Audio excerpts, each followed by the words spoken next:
A super happy fun ball is dropped from a height of 18 feet and rebounds 6/7 of the distance from which it fell. How far will the ball travel before it comes to rest on the ground?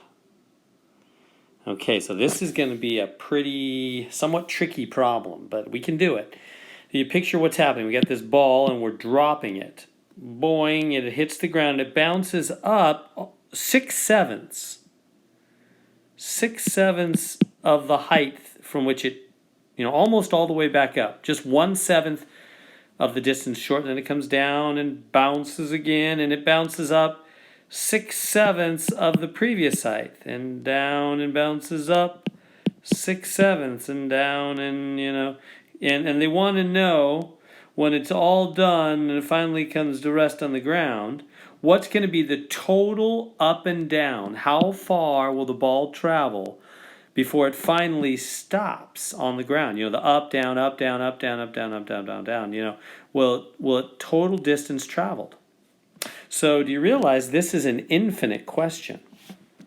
We're going to use the infinite geometric formula. Let me map it out again. So we have this ball. The ball starts up here. And I'll make this down here be the ground. And the ball comes straight down, boing, and that's 18 feet here. And then it's going to bounce up. Now the truth is, we're just assuming it's been dropped straight down. If you just drop it, right, it's just going to go straight down. We didn't throw it sideways, we just dropped it. It's going to go straight down, but I'm going to show sideways the motion. It's going to bounce back up, just so we can see it. I'm going to put it over here. About like that. And then, of course, turn and come right back down. Right? Let me put some, so it went down here, it bounced up and came back down. Whoops. Came back down. Right? And this distance, each of these, is 6/7 of 18. This is 6/7 of 18, and this one is 6/7 of 18, because it rebounds 6/7 of is times the distance from which it fell. So you get in the picture. It falls 18 feet down, 18 feet. So it's going to bounce back up 6/7 of 18. 6/7 times 18, and then of course it's got to fall back down that same distance to get back down to the ground. So that's every time the ball is bouncing back up 6/7 of the distance from which it fell. Then it'll do what? Let me come over here. We have a little more room. It's not, the ball's really not moving sideways. This is the, let me come down here and be clear on this. This is the first bounce, right? That's the first bounce of the ball. And then the ball will do it again. The ball will do what? It'll go up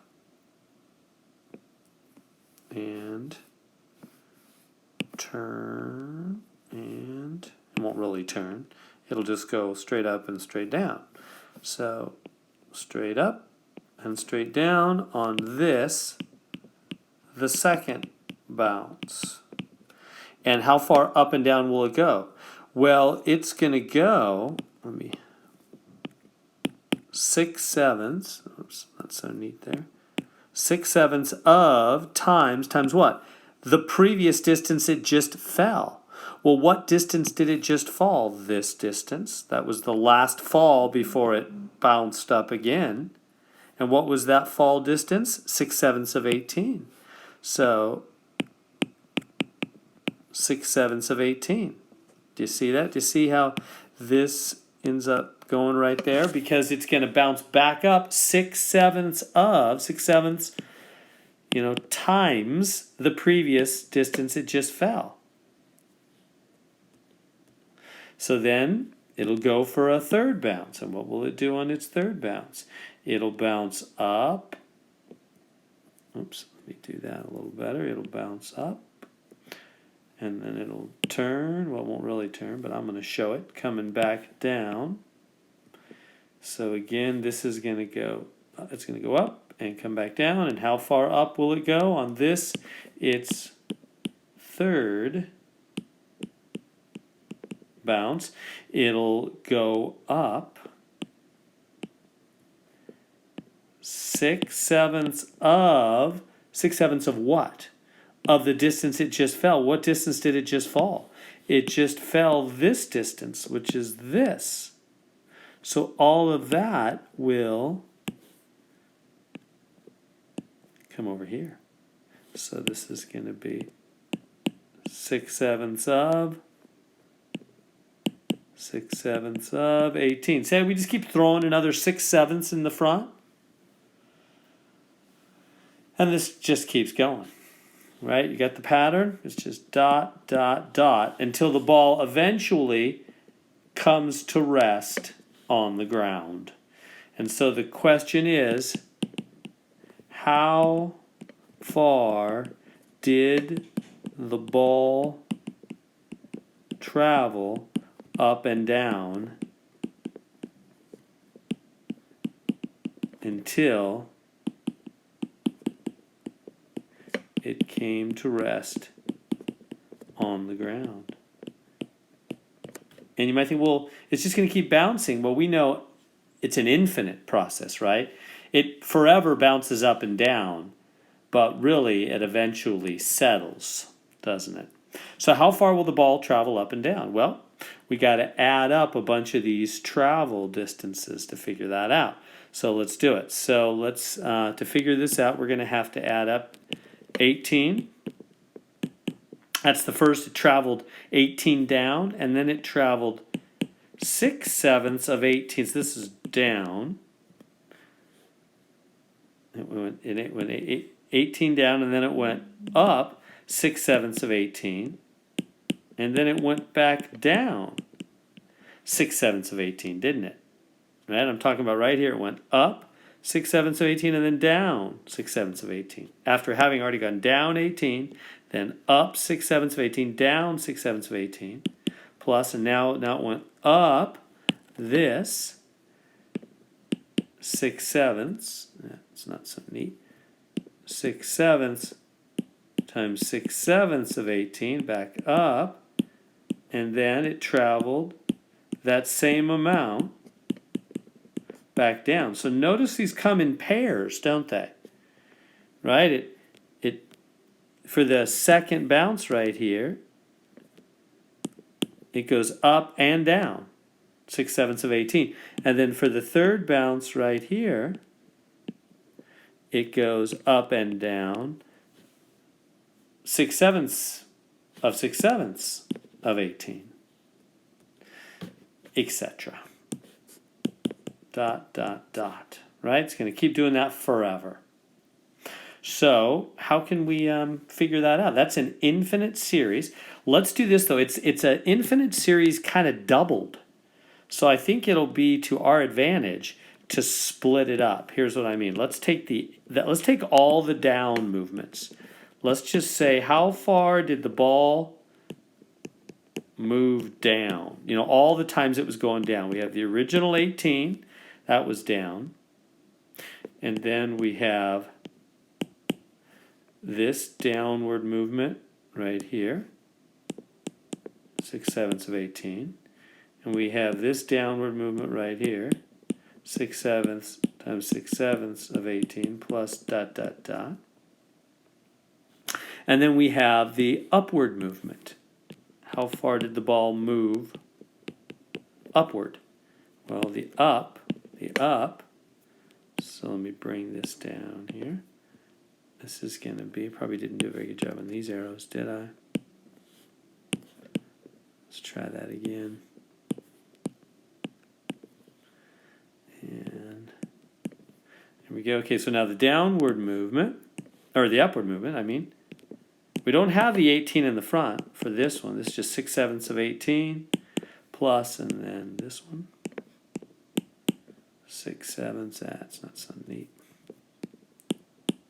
6/7 of 6/7 of 18 plus dot, dot, dot. Okay, so we just got to add those two together. We got to add up all the downward movement and all the upward movement and just get a nice total for these things. So let's see, let's go back now to the downward movement. This 18, well, remember, this goes forever. So if you notice, this part right here is geometric, and this part right here is geometric. Why? Oh, wait a minute, I'm sorry. That wasn't very well done. Let's go back. The whole thing, this whole thing here is geometric, and so is the other one. We'll get there in a minute. This is all, well, I'll box the other one too. There we go. So this is geometric, right? Because why? Because it's multiplying. Oops, let me make that more clear there. It's going times, whoops, not times that, times 6/7 times 6/7, etc. It's multiplying by another 6/7 every time. When you multiply by the same number every time, that's geometric, isn't it?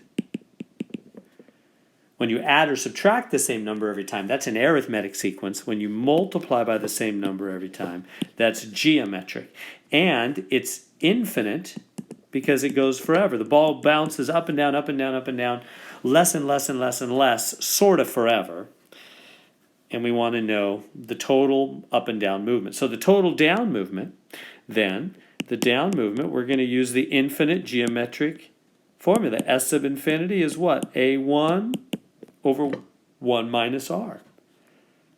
Now remember, to do that, the r, to use the infinite one, the r has to be between -1 and +1. What is our r?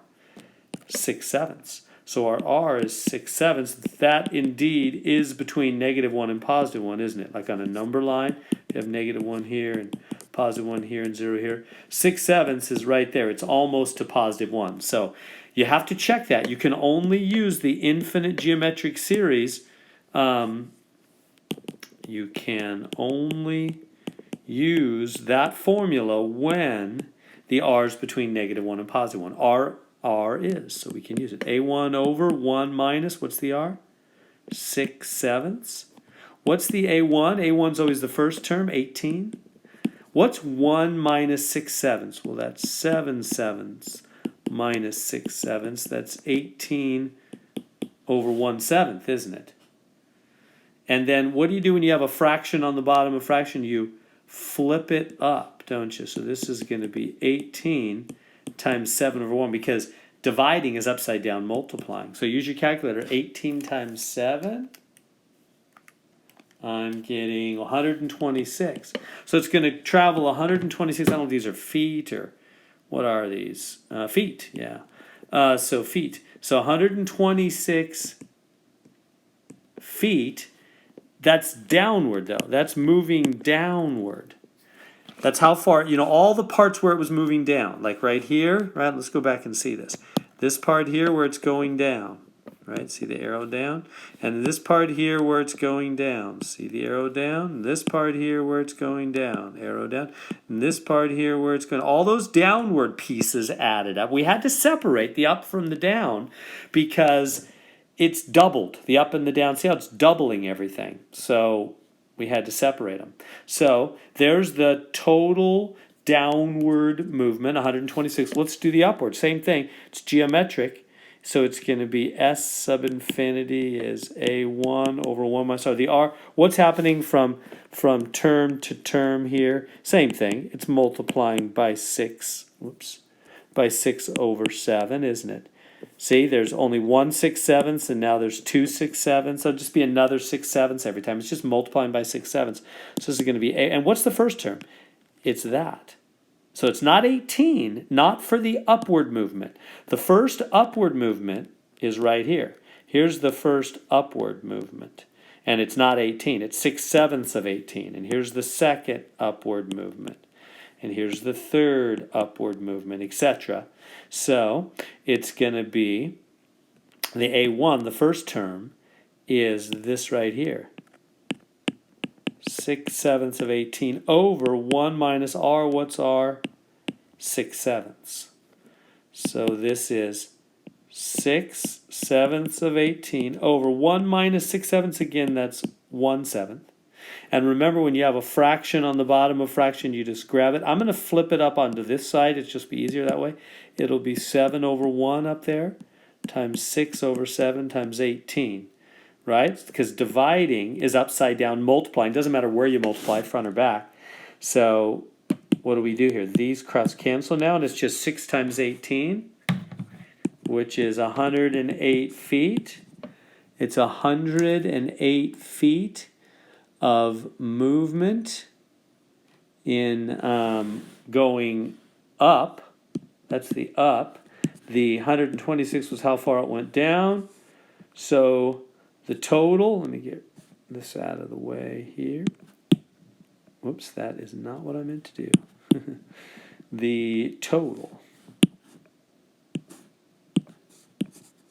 add them up, 234 feet total. Yeah, that was kind of bad.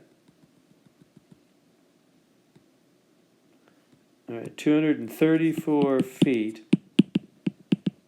total, up and down travel. So that ball will travel 234 feet total, up and down, on its road to eventually, after forever, coming to settle on the ground there. The up and the down movements. The red were the down, the blue were the up. 2 infinite geometric series totaling 234 feet. That was not a happy, easy problem, but it was an interesting